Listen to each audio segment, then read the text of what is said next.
Habari za mchana. Tunazo taarifa mbili kwenye ofisi yenu ya polisi kanda maalum ya Dar es Salaam.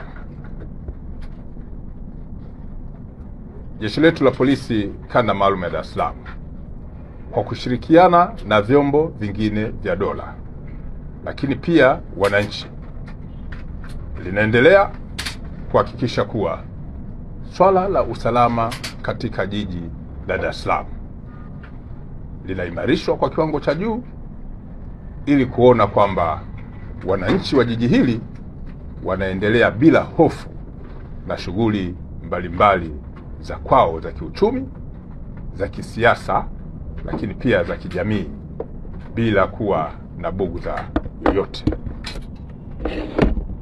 Hata hivyo, tarehe 22 mwezi wa 6 majira ya saa 12:45 kwenye mtaa wa Kibasila ambao upo Upanga Mashariki kwenye wilaya ya Ilala,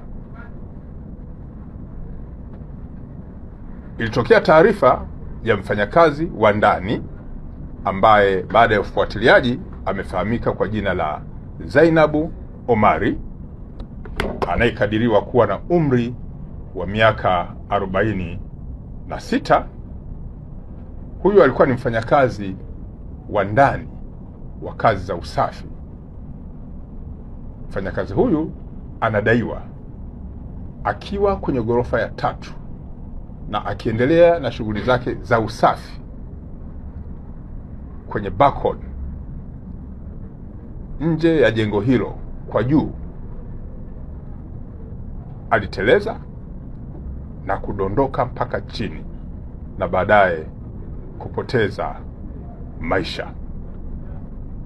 Taarifa hii ambayo imeonyesha kuwepo kwa kifo cha mfanyakazi huyu wa ndani inachunguzwa, na mwili huu wa marehemu upo katika hospitali na shughuli zingine za kiuchunguzi zinaendelea.